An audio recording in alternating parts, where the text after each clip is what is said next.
फिर से मैं एक बार दोबारा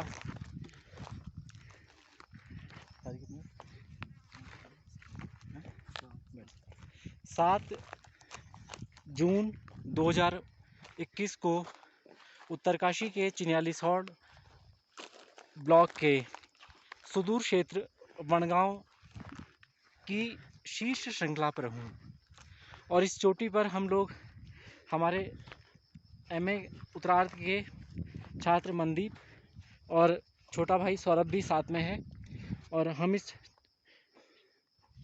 क्षेत्र में आप देख रहे होंगे कि ये आप देखिए सामने, ये सामने दूर उस तरफ बौख है, बौखनाग, जिस देवता की पूजा की जाती है इस इलाके में। और इसके सामने ये चोटियाँ, इनसे हम अभी चलकर आ रहे हैं। और ये देखिए आप सामने उधर कबाटा है बिल्कुल उस तरफ, और नीचे पुजार गांव, कामदा, बडली और नीचे बनगांव। और इसके बिल्कुल सामने देखिए आप उस तरफ दूर श्रीकोट दिखाई दे रहा है और श्रीकोट के ऊपर जगदेई का डांडा, और उधर से होता हुआ ये जसवाड़ी और फिर बनचौरा, और बनचौरा से ऊपर ही ऊपर एक रोड आ रही है बनगांव की तरफ। एक रास्ता ये भी है बनगांव पहुंचने का। और ये सारा घना जंगल है। इस इलाके में बांज, बुरांस, मोरू, मुरंडा, चीड़ के साथ साथ कैल भी है। और ऊपर के जब आप ऊपर चोटियों पर जाएंगे तो यहाँ कुछ जगह पर काफल भी मिल रहा है आजकल। और काफल के साथ साथ किलमोड़ा भी है और हिसौल भी है। आजकल खाने को बहुत ये चीज़ें मिल जाती हैं पहाड़ी प्रदेशों में। और आज मौसम ज़रा साफ़ है, वरना रोज़ आजकल बारिश है इस इलाके में। और ये देखिए आप इन चोटियों पर इन पत्थरों को देखिएगा। ये जो पत्थर आप देख रहे हैं ये मुँह खोले पैने दांतों की तरह दिखाई दे रहे हैं। और यहाँ पेड़ पौधे नहीं है इस चोटी पर। और इसके बिल्कुल सामने काथला है, इधर काथला, और वो नीचे ग्वालथा दिखाई दे रहा है, ग्वालथा गांव काथला है। और आप काथला के बिल्कुल सामने ऊपर नाग टिब्बा दिखाई दे रहा है, और नाग टिब्बे के नीचे एक सरोवर है वहाँ जंगल में। और बिल्कुल नाग टिब्बे के नीचे उस जगह को कहते हैं निजामचली से कहा जाता है। और वो रास्ता फिर आगे जाता हुआ पत्थरखोल और से आगे देवारी खोल एक जगह है, देवारी खोल से पैदल जाता है रास्ता करीब 12-13 किलोमीटर ऊपर टॉप पर चोटी पर नाग टिब्बा आता है। तो ये आप देखिएगा। अब ये बनगांव की ढाल है, ये आपको दिखाई दे रही है नीचे। और इस एक तरफ इसका ये इलाका, ये जो गाड़ है, ये जो गाड़ तो क्या कहेंगे इसे, गदेरा कहेंगे। ये जो गदेरा जो है, अभी यहाँ पानी चोटियों पर पानी नहीं होता, पानी जो हो जाता है इन चोटियों से बर्फ़ पड़ती है बहुत ज़्यादा, और वो नीचे की तलहटी में हमें पानी मिल जाता है, वहाँ घने जंगल भी मिलते हैं। और इस एक तरफ इसका ढाल जा रहा है नीचे भागीरथी की तरफ, और इधर वाला ढाल, ये ढाल बर्नीगाड़ की तरफ जा रहा है। और बर्नीगाड़ के इधर ये इसको बर्नीगाड़ कहा जाता है, और ये इसका पानी यमुना नदी में मिलता है। अब हम इसी क्षेत्र की तरफ जाएंगे। ये यहाँ पर देवता का स्थान है, और हम सभी ये हमारे स्थानीय लोक देवता हैं हमारे, जो धारों पर अपने लोगों की, उनके जो पशुचारक समाज है उसकी रक्षा करते हैं, और इन धारों पर इनकी पूजा की जाती है। अब आप ये देखिए सामने ये इलाका जो है पूरा, ये क्षेत्र मुंगरसंती का है। इधर धारी, कफनौल और आगे धारी कफनौल का क्षेत्र है, दारसों गांव है इधर। और इस क्षेत्र के बिल्कुल सामने ये देखिए, ये ऊंची ऊंची चोटियाँ, उसके दूसरी तरफ ये इस चोटी के बिल्कुल नीचे की तरफ यमुना नदी बहती है। और यमुना के सामने जो ऊंची चोटियाँ दिखाई दे रही हैं वो जौनसार का क्षेत्र है। ये देखिएगा जौनसार का क्षेत्र। और ये इधर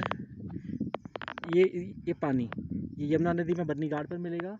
और ये जो जंगल है इसके ऊपर, ये सामने वाला जंगल, इसके दूसरी तरफ ये है खाटल का इलाका, और खाटल के कुछ गांव उधर हैं। और वहाँ इन जंगलों के कुछ इलाके जहाँ पर कि हमें समतल ज़मीन मिल रही है, खेती की ज़मीन मिल रही है, वहाँ खेती की जाती है। कुछ चोटियों पर हमें खेती के अलामतें दिखाई दे रही हैं।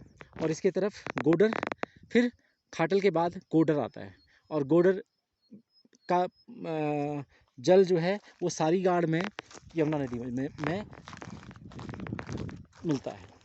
तो ये आप देखिए, ये इलाका बिल्कुल अछूता था, और मैं ये कोशिश करता हूँ कि ऐसी जगह जाऊँ जहाँ पर कि आवाजाही बहुत ही कम लोग जहाँ जाते हों, और वो जगह आपको दिखाऊँ। तो आज बहुत दिनों के बाद ये देखिए, बहुत ही स्टीप ढाल है, ये बहुत पैनी ढाल है, और यहाँ से कोई गिरेगा तो बचेगा नहीं। तो कोशिश ये करनी चाहिए ऐसी जगह पे आते हुए कि जूते बहुत आपके बिल्कुल पैंट वैंट ना पहने, आप टाइट पैंट ना पहने, और अच्छे स्ट्रेचेबल पजामा पहने। पजामे का के मानी ये हैं कि जो आप ट्रैकिंग में जो कपड़े होते हैं वो पहने जाएं, और ट्रैकिंग के जो शू होते हैं वही पहने जाएं तो ज़्यादा बेटर। और इस मौसम में, खासकर इस मौसम में पानी की कमी होती है, तो आप पानी साथ में लेके आएँ। और यात्रा करने का टाइम सुबह 4 बजे आप उठ जाएँ इस मौसम में, इस गर्मी के मौसम में, जून के महीने में तो कोई दिक्कत नहीं है। और ये देखिए आप ज़रा सामने, ये सामने दिखाओ इन्हें, सामने। हाँ, हमारे साथ मनदीप जो है इस समय कैमरा सेट वही कर रहे हैं। नीचे भैंसें हैं, वहाँ तालाब भी है, बिल्कुल टॉप पे देखिए। तो इन जगह पर पानी भी निकलता है। यहाँ बर्फ़ भी बहुत ज़्यादा पड़ती है, कुछ जगह खाल बनी हुई है, खाल बोलते हैं इसे गढ़वाली में। खाल का मतलब होता है जहाँ पर कि भैंस पानी पीती हैं, और जहाँ पर पानी जमा होता है, और यही पानी फिर नीचे जाकर गदरों में जाकर वहाँ ज़्यादा मात्रा में वो निकलता है। मगर ये टॉप की जगह है, कुछ चोटियों पर जो जगह होती है जहाँ पर कि गाय भैंस रहती हैं, भेड़ बकरियाँ आती हैं, और जहाँ पानी पीती हैं खाल। ये देखिए। तो अब हम ये बिल्कुल सामने पर वैसे, हाँ, इस तरफ ये मुंगर संती का इलाका है। सामने एक टावर भी दिखाई दे रहा है, BSNL का टावर है वो। उधर कई सारे गाँव हैं, और उसके दूसरी तरफ, नीचे की तरफ बड़कोट है। और आज हम इस वैली में, इस घाटी में, इस घाटे में हैं। ये घाटा है बर्नीगाड़ का घाटा, और इसकी ये ऊंची ऊंची चोटियां हैं, और ये चोटियां घूमने के लिए बहुत अच्छी हैं। अगर आप आएँ तो आप इसके लिए उत्तरकाशी के बड़कोट से भी आप इस तरफ आ सकते हैं। बड़कोट से राड़ी, और राड़ी से फिर आप सीधा धारी कफनौर आ गए, और वहाँ से आपको पैदल ट्रैक लेना पड़ेगा। पैदल रास्ता बहुत लंबा है। और या फिर आप ये भी कर सकते हैं कि ब्रह्मखाल आ गए, ब्रह्मखाल से भी आपको गाइड मिल जाएंगे, और वहाँ से भी आप नाग होते हुए कबाटा की तरफ होते हुए, और कुमारकोट से सड़क ही सड़क, और आप कबाटा आ गए, कबाटा के रास्ते आप इस तरफ घूम सकते हैं। तो ये जगह घूमने के लिए बहुत अच्छी है आज इस मौसम में खासकर। और धूप भी बहुत तेज़ नहीं होती तो है, मगर जंगल बहुत ज़्यादा है, घना जंगल है, और धूप भी है साथ में। कई कई आसमान में बादल आँख में चली खिलते रहते हैं, तो परेशानी भी नहीं होती। फिर से हम ये आ गए बनगांव की तरफ, और ये सामने ठीक नीचे जहाँ पर लाल छपरे हैं वो बनगांव है, और उसके दूसरी तरफ थोड़ा आगे वो पुजार गाँव है, और फिर आगे कामदा। तो आज के लिए इतना ही।